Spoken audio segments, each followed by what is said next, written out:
Hello everyone, I hope आप सब अच्छे होंगे, अपनी पढ़ाई को अच्छे से कर रहे होंगे। तो आज के वीडियो में हम लोग देखने वाले हैं मेडिकल सर्जिकल नर्सिंग के इंपॉर्टेंट क्वेश्चन देखने वाले हैं जो आपके अपकमिंग जो नर्सिंग एग्ज़ाम होने वाले हैं। जैसे कि जो के जी एम यू का जो नर्सिंग ऑफिसर का एग्ज़ाम होने वाला है, और अदर जो एग्ज़ाम होते हैं जैसे पीजीआई का है, और यूपी एनएचएम स्टाफ नर्स, या भी जो यूपी पीसीएस के थ्रू जो स्टाफ नर्स की वैकेंसी आने वाली है, इसके लिए काफ़ी इंपॉर्टेंट रहने वाले हैं। तो आज के क्वेश्चन में हम लोग देखते हैं कि कौन कौन से क्वेश्चन है। और फ्रेंड, अगर इससे पहले आप लोगों ने और वीडियो नहीं देखे तो अभी इससे पहले 2 वीडियो डाले जा चुके हैं जो फंडामेंटल ऑफ नर्सिंग के जो इंपॉर्टेंट क्वेश्चन डाले जा चुके हैं, उसके उसके 2 वीडियो पड़े हुए हैं।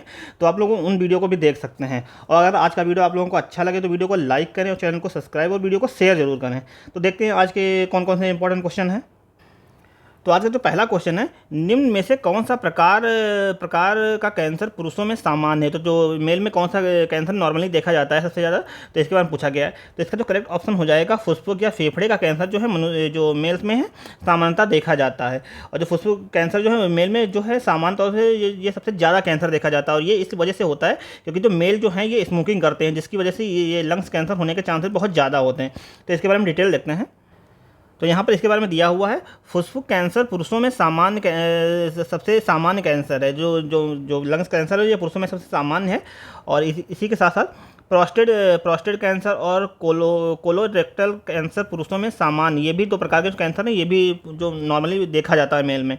पुरुषों में धूम्रपान करने वालों की संख्या अधिक होने के कारण पुरुषों में जो है लंग्स कैंसर होने की संभावना सबसे अधिक रहती है। तो यहाँ पे ये दिया हुआ है, तो इसके बारे में आप लोग पढ़ सकते हैं। बाकी और दिया हुआ है, महिलाओं में सामान्य कैंसर जो है ये स्तन कैंसर देखा जाता है। महिलाओं में जो है ब्रेस्ट कैंसर सबसे जो कॉमनली देखा जाता है। और देखते हैं इसके बारे में, स्मॉल सेल लंग्स कैंसर जो शॉर्टकट में जो कहा जाता है SCLC कहा जाता है। और ये जो होता है सिगरेट पीने से संबंधित है। तो जो स्मॉल सेल लंग्स कैंसर है ये उनको होता है जो लोग स्मोकिंग करते हैं। और यहाँ पे जो दिया हुआ है, लंग्स कैंसर के अधिकांश मामले जो होते हैं non small cells lungs cancer होते हैं। और जो लंग्स कैंसर जो आते हैं इसमें जो मोस्टली देखा गया है, जो लोग जो स्मोकिंग नहीं करते हैं उनमें भी जो लंग्स कैंसर देखा जाता है, तो उसको जो कहा जाता है NCLC कहा जाता है। NCLC धूम्रपान ना करने वालों से संबंधित है। तो जो NCLC है ये जो स्मोकिंग नहीं करते हैं उनसे संबंधित होते हैं। और ये जो है 3 प्रकार का होता है NCLC। तो ये जो 3 टाइप होते हैं, कौन कौन से होते हैं इनके बारे में देखते हैं। ये होते हैं एडेनो कार्सिनोमा होता है, स्क्वेम सेल कार्सिनोमा होता है, लार्ज सेल कार्सिनोमा। ये जो 3 टाइप के जो कैंसर देखे जाते हैं ये उनमें होते हैं जो लोग स्मोकिंग नहीं करते हैं। बाकी जो लोग स्मोकिंग करते हैं उनमें जो देखा जाता है SCLC टाइप का कैंसर देखा जाता है। नेक्स्ट क्वेश्चन देखते हैं। तो यहाँ पे इंग्लिश में दिया हुआ है, आप लोग पढ़ सकते हैं। तो इसका ऑप्शन जो फर्स्ट करेक्ट हो जाएगा। नेक्स्ट क्वेश्चन देखते हैं। नेक्स्ट क्वेश्चन जो है, निम्न में से कौन सा संक्रमण निचले श्वसन पथ में होता है। तो निचले श्वसन पथ में जो होता है इसका करेक्ट ऑप्शन हो जाएगा, इसका ऑप्शन थर्ड करेक्ट हो जाएगा। श्वासनिका शोथ जो है ये निचले श्वसन का जो संक्रमण है ये जो देखा जाता है, तो इसका ऑप्शन जो है थर्ड करेक्ट हो जाएगा। और इसको जो कहा जाता है, जो श्वासनिका शोथ है, इसको जो इंग्लिश में कहा जाता है ब्रोंकोलाइटिस इसको कहा जाता है। तो इसका ऑप्शन जो थर्ड करेक्ट हो जाएगा। तो इसके बारे में देखते हैं। तो यहाँ पे जो दिया हुआ है, श्वासनिका शोथ सूक्ष्म श्वास नली की सूजन है। यह मुख्य रूप से वायरस या विषाणु कारक जैसे respiratory syncytial virus, influenza, para influenza, corona virus और एडेनो वायरस के कारण होता है। और यह मुख्य रूप से बच्चों को प्रभावित करता है। तो ये जो बच्चों को प्रभावित करता है। और ये इसी में जो साथ में देखते हैं, निचले श्वसन पथ में श्वास नली, वायु नली और सूक्ष्म श्वास नली और कूपिका होती हैं जो फेफड़े का निर्माण करती है। तो जो ये श्वास नली, सूक्ष्म श्वास नली और कूपिकाएँ जो होती हैं ये सभी मिल करके जो है लंग्स का निर्माण करती हैं। तो यहाँ पे ये इंग्लिश में क्वेश्चन दिया हुआ है, विच of the following is the infection causes in lower respiratory tract. तो इसमें इसका जो करेक्ट ऑप्शन हो जाएगा, ऑप्शन थर्ड करेक्ट हो जाएगा, ब्रोंकोलाइटिस। तो इसके बारे में जो यहाँ पे इंग्लिश में भी कोई एक्सप्लेनेशन दिया हुआ तो आप लोग देख सकते हैं और देख सकते हैं इसके बारे में। नेक्स्ट क्वेश्चन देखते हैं। नेक्स्ट क्वेश्चन है जो, एक मधुमेह मरीज माता के नवजात शिशु में किस अवलोकन के लिए तत्काल नर्सिंग हस्तक्षेप की आवश्यकता होगी। तो ये जो मधुमेह से पीड़ित जो माता है इसके शिशु के लिए जो अवलोकन क्या मतलब तत्कालिक हस्तक्षेप करने की आवश्यकता है, तो इसके बारे में पूछा गया है। तो इसका थर्ड ऑप्शन इस करेक्ट हो जाएगा, घबराहट की गति। इसका जो आकलन करना इंपॉर्टेंट है। तो इसके बारे में देखते हैं। गर्भावधि या इंसुलिन पर निर्भर मधुमेह महिला की कोई भी संतान को मधुमेह वाली माता का नवजात शिशु कहा जाता है। अगर कोई फीमेल जो है, अगर कोई प्रेग्नेंट लेडी जो है, उसके जो डायबिटीज़ है, तो उसके जो संतान होगी, उस संतान को जो कहा जाएगा, जो मधुमेह से पीड़ित माता की नवजात शिशु कहा जाएगा। तो इसके बारे में देखते हैं। तो इसमें जो आईडीएम और ग्लूकोज लक्षण, इसके जो लक्षण है ये देखते हैं। तो इसके जो सिम्टम्स हैं, इसमें जो घबराना जो है ये 81% है, और दौरे जो है ये 58% है। श्वास रोध या श्वासव्यता ये 47% देखिए। चिड़चिड़ापन आता है, और अल्प तनाव ये देखा जाता है। उचित पोषण ना मिलना और हाइपोथर्मिया, ये सारे लक्षण देखे जाते हैं। यहाँ पे देखते हैं घबराहट की गति। घबराहट एक अनैच्छिक गतिविधि है जो अक्सर नवजात शिशुओं में देखी जाती है। इसकी पहचान जो कांपना, जब बच्चा कांपने लगता है तो इसको जो घबराहट से संबंधित है, ये जो कांपना है। घबराहट केंद्रीय तंत्रिका तंत्र की उत्तेजना के कारण हो सकती है, जैसे कि अतिचरता, अति तनाव और डरने में आसानी। तो ये सब जो है घबराहट की गति देखी जाती है। नेक्स्ट क्वेश्चन देखते हैं। तो यहाँ पे इंग्लिश में ये क्वेश्चन दिया हुआ है, which observation in the new born to diabetic mother would be required to immediate nursing intervention. तो इसका ऑप्शन तो थर्ड करेक्ट हो जाएगा। नेक्स्ट क्वेश्चन जो है, निम्नलिखित में से कौन सा संक्रमण रक्त आदान के माध्यम से फैलता है। तो ब्लड के ट्रांसफ्यूजन से कौन सा जो संक्रमण है ये फैलता है, तो इसके बारे में पूछा गया है। तो इसका जो करेक्ट ऑप्शन हो जाएगा ऑप्शन 4 करेक्ट हो जाएगा। उपरोक्त सभी विषाणु जनित हेपेटाइटिस सी और हेपेटाइटिस बी, ये भी जो है ब्लड ट्रांसफ्यूजन के थ्रू जो फैलता है। मलेरिया और ये जो साइटोमेगालो वायरस जो है CMV, ये सारे जो हैं ये जो ब्लड ट्रांसफ्यूजन के थ्रू एक व्यक्ति से दूसरे व्यक्ति में फैलते हैं। तो इसके बारे में डिटेल देखते हैं। तो यहाँ पे जो रक्त आदान या ब्लड ट्रांसफ्यूजन एक व्यक्ति से दूसरे व्यक्ति में संपूर्ण रक्त या उसके घटकों जैसे रक्त कोशिकाओं या प्लाज्मा का आदान होता है, तो उसको जो कहा जाता है ब्लड ट्रांसफ्यूजन या रक्त आदान इसको कहा जाता है। तो इसके बारे में देखते हैं, ब्लड ट्रांसफ्यूजन से फैलने वाला संक्रमण कौन कौन से होते हैं। तो यहाँ पे जो दिया हुआ है, chikungunya virus, dengue, hepatitis A, hepatitis B, hepatitis C और हेपेटाइटिस E और HIV वायरस जो है, ये सारे जो हैं ब्लड ट्रांसफ्यूजन के थ्रू जो हैं जो फैलने वाले संक्रमण हैं। नेक्स्ट क्वेश्चन देखते हैं। तो नेक्स्ट क्वेश्चन देखने से पहले इसके बारे में और देखते हैं, डिटेल देखते हैं। विषाणु जनित हेपेटाइटिस क्या होता है, इसके बारे में देखते हैं। विषाणु जनित हेपेटाइटिस एक प्रणालीगत बीमारी है जिससे हेपेटोट्रोपिक वायरस के विषम समूह में से किसी एक द्वारा यकृत की प्राथमिक सूजन होती है। विषाणु जनित हेपेटाइटिस के बारे में आम कारण 5 असंबंधित हेपेटोट्रोपिक वायरस हैं। Hepatitis A, hepatitis B, hepatitis C और हेपेटाइटिस D और हेपेटाइटिस E, ये जो हैं इससे संबंधित है। अब बाकी आगे देखते हैं जो मलेरिया परजीवी के बारे में देखते हैं। तो यहाँ पे तो मलेरिया परजीवी के बारे में इसके बारे में देखते हैं। मलेरिया जो है प्लाज्मोडियम के कारण होता है। प्लाज्मोडियम की प्रजाति विश्व स्तर पर विस्तृत की होती है। यहाँ उपयुक्त परपोषी पाए जाते हैं। अधिकांश कीट परपोषी क्यूलेक्स और एनोमोफिलीज मच्छर हैं। प्लाज्मोडियम की 200 से अधिक प्रजातियों का वर्णन किया गया है। तो जो प्लाज्मोडियम है, इनकी जो प्रजाति हैं 200 से अधिक जो हैं ये अभी तक खोजी जा चुकी हैं या इनके बारे में जो वर्णन किया गया है। आगे देखते हैं, जो आगे जो है साइटोमेगालो वायरस, इसके बारे में देखते हैं। CMV, इसको जो साइटोमेगालोस वायरस को जो है CMV भी कहा जाता है, और ये जो है विंश फलकीय गोलाकार और फुसफुका वर्ण से घिरे होते हैं। यह पहली बार जो है एक जर्मन रोग वैज्ञानिक ह्यूगो रिवर्ट्स द्वारा देखा गया था। तो ये जो साइटोमेगालो वायरस जो है ये पहली बार एक जर्मन रोग वैज्ञानिक थे, उनके द्वारा जो देखा गया। इनका जो नाम है ह्यूगो रॉबर्ट्स के द्वारा देखा गया था। नेक्स्ट क्वेश्चन देखते हैं। तो नेक्स्ट क्वेश्चन देखने से पहले इसके जो इंग्लिश में जो क्वेश्चन दिया हुआ आप इसको देख सकते हैं। विच of the following infection is transmitted through the blood transfusion. तो यहाँ पे इसका करेक्ट ऑप्शन हो जाएगा all of these. Next question जो है, अर्ज इनकंटिनेंस का सामान्य कारण क्या है। तो अर्ज इनकंटिनेंस का जो सामान्य कारण है ये क्या है। तो इसका जो करेक्ट ऑप्शन हो जाएगा ऑप्शन फर्स्ट करेक्ट हो जाएगा। डिट्यूसर पेशी की अति सक्रियता जो है ये अर्ज कंटिनेंस का जो सामान्य कारण है। तो इसके बारे में डिटेल देखते हैं।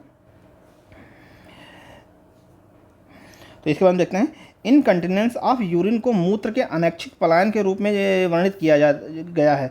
जो इनकंटिनेंस है ये जो यूरिन है, यूरिन के अनैच्छिक पलायन के रूप में इसको संबंधित किया गया है। तो इसके जो प्रकार हैं ये कितने टाइप का होता है इनकंटिनेंस, इसके बारे में देखते हैं। टू इनकंटिनेंस या कंटिन्यूअस या इनकंटिनेंस एक वेसिको वेजाइनल फिस्टुला के रूप में यूरिन फिस्टुला के कारण होता है।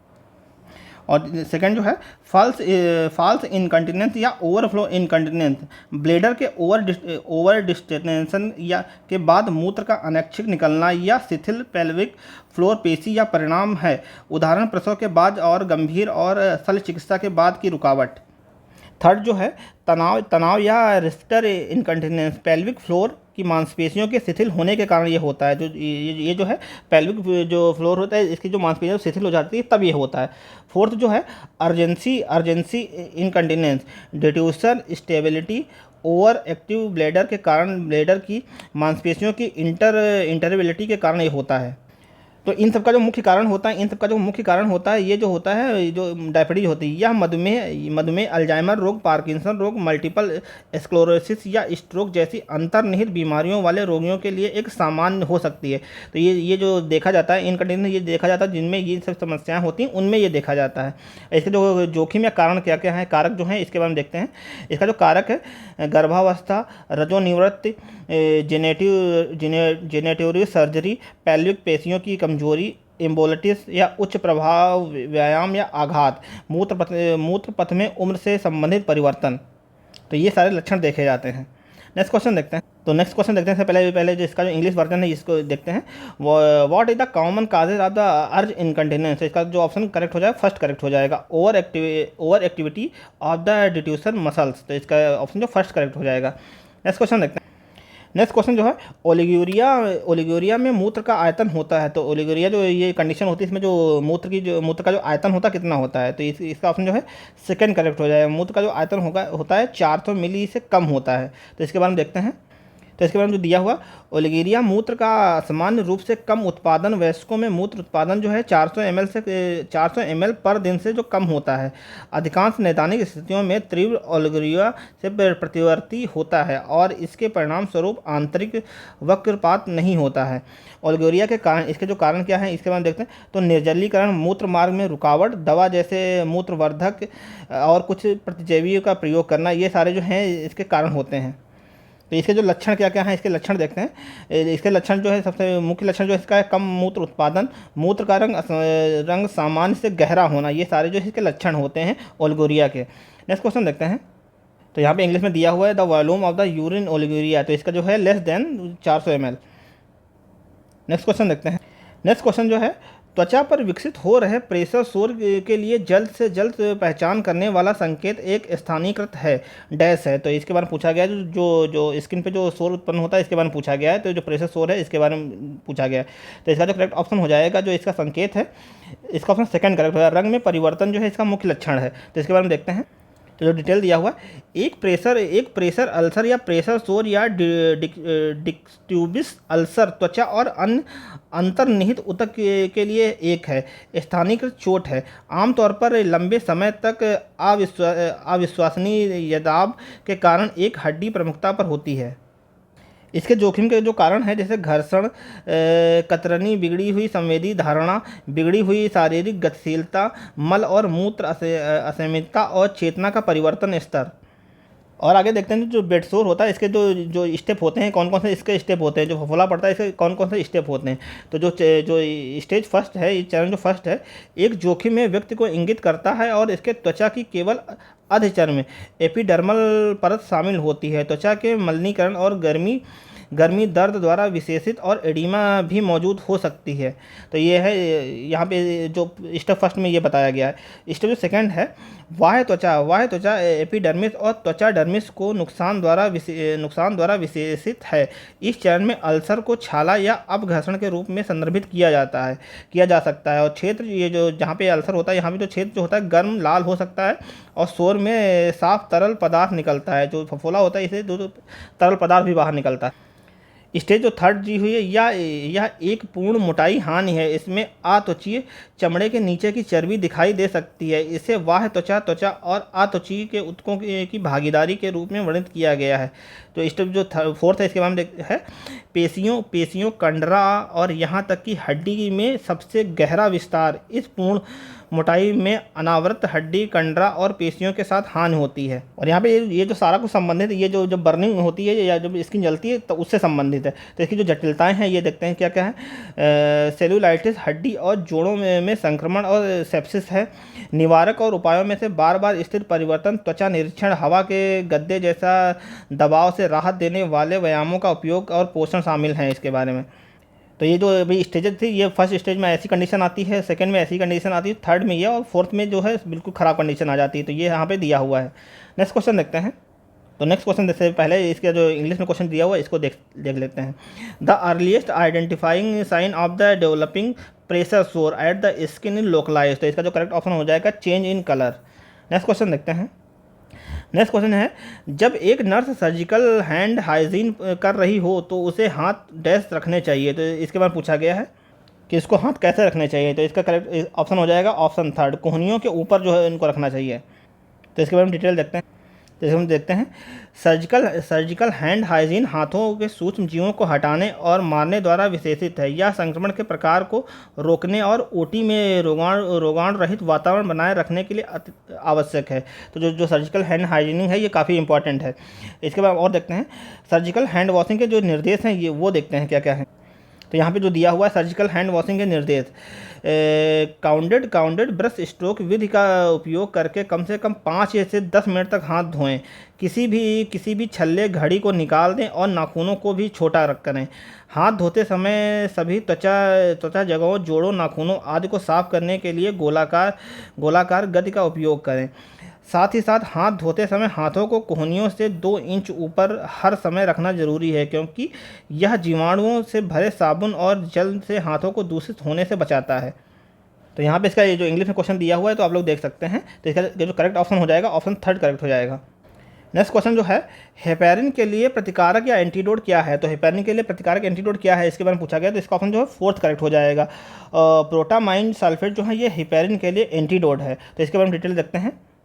तो इसके बाद हम देखते हैं, विश्व स्वास्थ्य संगठन WHO के अनुसार प्रतिकारक को एक चिकित्सीय पदार्थ के रूप में परिभाषित किया जाता है जिसका उपयोग किसी भी विशिष्ट दवा की विषाक्तता प्रक्रिया पर प्रतिकार करने के लिए किया जाता है। तो जो एंटीडोट होता है या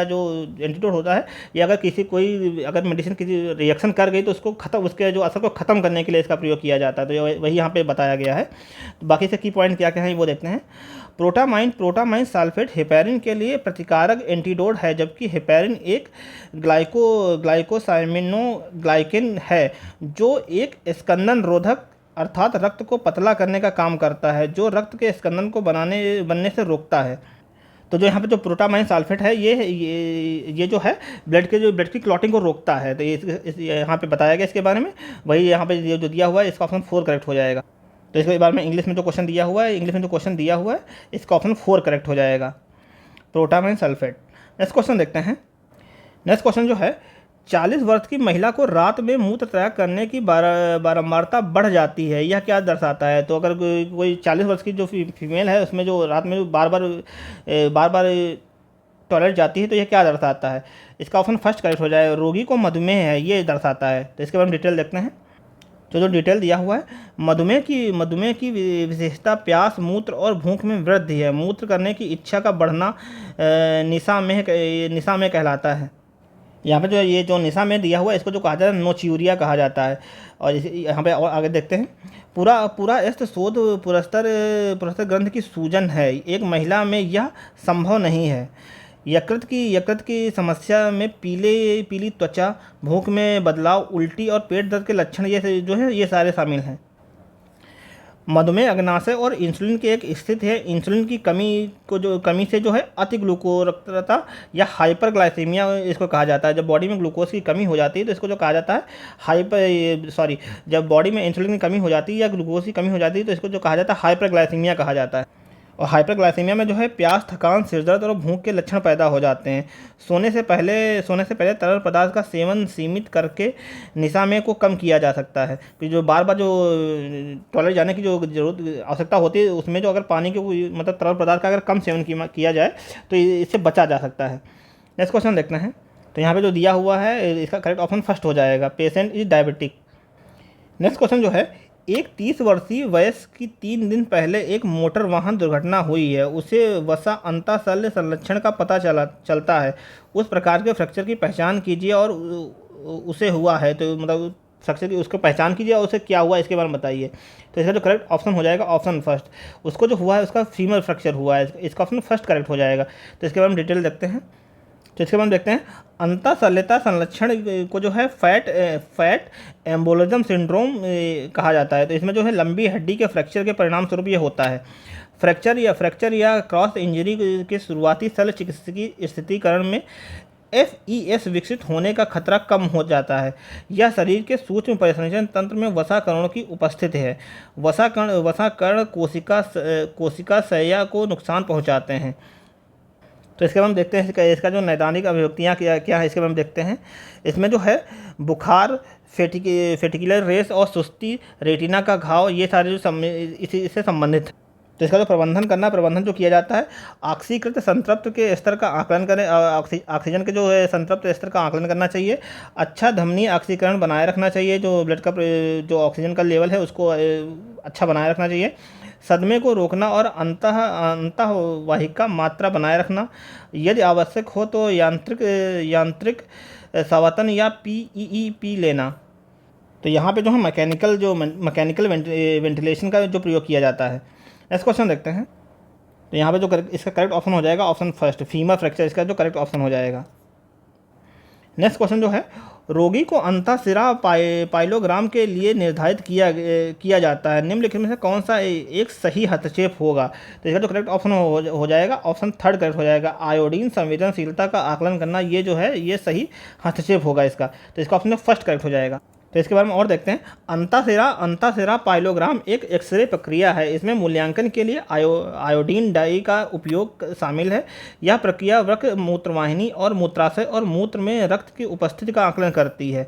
इसके जो संकेत होते हैं, बढ़ी हुई पुरस्ती ग्रंथि, आपके मूत्रपथ में ट्यूमर या पुटिका का या पथरी का होना, क्षत चिन्ह, आपके वक्र या मूत्राशय या मूत्रवाहिनी के साथ संरचनात्मक समस्याएं, तो ये सारे इसके जो लक्षण हैं। नेक्स्ट क्वेश्चन देखते हैं। नेक्स्ट क्वेश्चन से पहले इसका जो इंग्लिश वर्जन है वो देखिए, क्वेश्चन को इंग्लिश में देखते हैं। इंग्लिश में जो दिया है, the patient is the posted in the intravenous pyelogram which of the following is the correct intervention. तो इसका जो करेक्ट इंटरवेंशन होगा इसका ऑप्शन थर्ड करेक्ट हो जाएगा। एसेस द आयोडोनिक सेंसिटिविटी, इसका ऑप्शन थर्ड करेक्ट हो जाएगा। नेक्स्ट क्वेश्चन जो है, रीढ़ की कौन सी विकृत वक्षीय कक्ष की बढ़ी हुई गोलाई के रूप में दिखाई देती है। तो ये कौन सी कंडीशन होती है इसके बारे में पूछा गया। तो इसका जो करेक्ट ऑप्शन हो जाएगा ऑप्शन सेकंड, कुब्जता, या इसको जो कहा जाता है काइफोसिस इसको कहा जाता है। तो इसके बारे में डिटेल देखते हैं। तो इसके बारे में देखते हैं, कुब्जता वक्षीय गुहा का एक असामान्य वक्रता या गोलाई है। ये जो कुब्जता जो होती है, ये वक्षीय गुहा में जो असामान्य या वक्रता, उसकी गोलाई में जो परिवर्तन देखा जाता है उसको जो कहा जाता है। रीढ़ की हड्डी उल्टी सी आकार की हो जाती है, तो उस कंडीशन को जो कहा जाता है कैफोसिस कहा जाता है, जैसा कि यहाँ पे दिखाया गया है डायग्राम में। तो इसके बारे में और देखते हैं। पीठ मुड़ी हुई प्रतीत होती है, ऐसी कंडीशन में कुब्जता के लक्षण, इसके क्या लक्षण होते हैं। पीठ दर्द हो और पीठ के ऊपरी हिस्से में अकड़न, ध्यान देने योग्य वक्र, जो मतलब जो कर्व है, ये पीठ पे कर्व दिखाई पड़ता है, जैसा कि यहाँ डायग्राम में दिखाया गया है। जो कर्व है इस तरीके का कर्व दिखाई पड़ता है। तो इसके प्रकार देखते हैं, ये कितने प्रकार की होती है। तो कुब्जता जो है ये 4 प्रकार की होती है। आसानी या खराब मुद्रा के कारण ये होती है।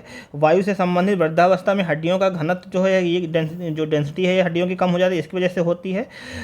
सायरमन जो है ये अज्ञातता, ये अभी इसके बारे में बताया नहीं जा सका ये किस वजह से होती है। और जन्मजात रीढ़ का जो अनुचित विकास, ये जो कुछ होती है जो जन्मजात होती है। तो इन सब के लिए जो उपचार है, ये जो है शारीरिक चिकित्सा या फिजियोथेरेपी इसके लिए ली जा सकती है। रीढ़ की हड्डी की पुटी या स्पाइनल ब्रेस इसके लिए किया जा सकता है। विटामिन डी या वजन बढ़ने वाले व्यायाम, इसके लिए जो व्यायाम है या एक्सरसाइज है वो की जा सकती हैं। और शल्य चिकित्सा या सर्जिकल जो ट्रीटमेंट है ये सारे लिए जा सकते हैं इसके लिए। नेक्स्ट क्वेश्चन देखते हैं। नेक्स्ट क्वेश्चन से पहले इसका जो इंग्लिश वर्जन है आप लोग इसको पढ़ सकते हैं। तो इसका ऑप्शन जो है सेकंड करेक्ट हो जाएगा। नेक्स्ट क्वेश्चन जो है, प्रवेश के एक उपयुक्त पोर्टल आमतौर पर श्वसन पथ में सूक्ष्म जैविक एरोसोल के प्रसार को क्या कहा जाता है। तो इसको क्या कहा जाता है, तो इसको जो कहा जाता है इसको एयरबॉर्न कहा जाता है या वायुजनित इसको कहा जाता है। इसका ऑप्शन जो है थर्ड करेक्ट हो जाएगा। तो इसके बारे में डिटेल देखते हैं। तो इसमें जो है वायुजनित, एक वायुजनित रोग कोई भी बीमारी है जो रोग जनकों के कारण होती है और यह हवा के माध्यम से जो फैलती है। तो वायुजनित जो एयरबोर्न डिजीज़ वो होती हैं जो जो एयर के थ्रू जो फैलती हैं, तो ये कोई भी हो सकती हैं और ये जो है एयर के थ्रू जो ट्रांसमिट होती है एक इंसान से दूसरे इंसान में। वायुजनित रोग के प्रकार, इनमें से कई बीमारियां हवा से फैलती हैं, जैसे इसके बाद देखते हैं, जैसे कोविड-19, सामान्य जुकाम, इन्फ्लुएंजा, गलसुआ, खसरा, काली खांसी और डिप्थीरिया, ये सारे जो हैं ये हवा के थ्रू फैलते हैं। और देखते हैं इसके बारे में, रोगवाहक जनित कौन है, रोगवाहक जनित कौन कौन से, इसके बारे में देखते हैं। एक जानवर द्वारा जो संचरण ये तो जो जानवर के द्वारा जो एक जो फैलता है इसको जो कहा जाता है वेक्टर बॉर्न डिजीज, इसको कहा जाता है। तो यहाँ पे एक ये जो है रोग वाहन जनित जो है रोग, ये इसको जो कहा जाता है वेक्टर बॉर्न डिजीज, इसको कहा जाता है इंग्लिश में। दूसरा जो है वाहन जनित डिजीज जो है व्हीकल बॉर्न डिजीज, जो मतलब वाहन के थ्रू जो होती है या व्हीकलों के थ्रू जो होती हैं, ये उनके थ्रू जो होती है। जैसे दूषित निर्जीव वस्तुएं जैसे खिलौने, भोजन, ऊतकों या अंगों के माध्यम से संचरण इनका होता है। और वाटर बॉर्न जो जल जनित रोग होते हैं, ये मानव या पशु मलमूत्र द्वारा दूषित जल के अंतर्ग्रहण जिससे विभिन्न रोगजन सूक्ष्म जीव होते हैं, इसके कारण ये होते हैं। जैसा कि यहाँ पे ये जो डायग्राम दिया हुआ ये ड्रॉपलेट है, ये एयर में फैलती इधर उधर उड़ती रहती हैं और एक पर्सन से दूसरे पर्सन में जो फैल के ये जो है बीमारी जनरेट करती रहती हैं। यहाँ पे ये इंग्लिश में ये क्वेश्चन दिया हुआ है, तो इसका जो करेक्ट ऑप्शन हो जाएगा एयरबॉर्न। नेक्स्ट क्वेश्चन जो है, नेफ्रोटिक सिंड्रोम निम्न में से किसके कारण होता है। तो नेफ्रोटिक सिंड्रोम जो है किसकी वजह से होता है, तो इसका करेक्ट ऑप्शन हो जाएगा ऑप्शन 4, इसका करेक्ट हो जाएगा उपयुक्त सभी। तो ये जो होता है ग्लोमेरुलस फाइटिस के कारण भी होता है, डायबिटीज मेलेटिस के कारण भी होता है, और गुर्दे की नलियों में रुधिर का थक्का जमने, इन सभी के कारण जो ये होता है नेफ्रोटिक सिंड्रोम, इन सभी के कारण होता है। तो इसके बारे में डिटेल देखते हैं। तो इसको हम देखते हैं, नेफ्रोटिक सिंड्रोम यह एक प्रोटीन्यूरियन हाइपोप्रोटियम एडिमा और हाइपर कोलेस्टेमिया द्वारा विशेषित एक प्राथमिक ग्लोमेरुलर रोग है।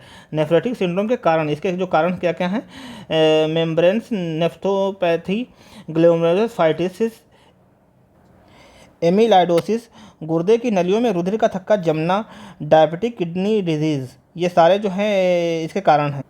तो इसके लक्षण देखते हैं। लक्षण इसके क्या होते हैं, वजन का बढ़ना, थका हुआ महसूस करना और एपनिया, पैरों में सूजन और झागदार मूत्र, ये सारे जो हैं इसके लक्षण होते हैं। तो ये सारे जो हैं नेफ्रोटिक सिंड्रोम के जो है कारण होते हैं। तो इसका ऑप्शन जो इसका करेक्ट ऑप्शन हो जाएगा ऑप्शन 4, इसका करेक्ट ऑप्शन हो जाएगा। तो यहाँ पे क्वेश्चन इंग्लिश में दिया हुआ है, इंग्लिश में आप लोग देख सकते हैं, nephrotic syndrome can be caused by. तो यहाँ पे इसका जो करेक्ट ऑप्शन हो जाएगा ऑप्शन इसका जो है 4 करेक्ट हो जाएगा, all of these. Next question देखते हैं। तो फ्रेंड आज की वीडियो में ये इतने ही क्वेश्चन थे। तो फ्रेंड अगर आप लोगों को वीडियो को यहाँ तक देखें हैं, तो वीडियो अगर आप लोगों को अच्छी लगी हो तो वीडियो को लाइक करें और चैनल को सब्सक्राइब और वीडियो को शेयर जरूर करें। मिलते हैं नेक्स्ट वीडियो में, तब तक के लिए धन्यवाद, जय हिंद।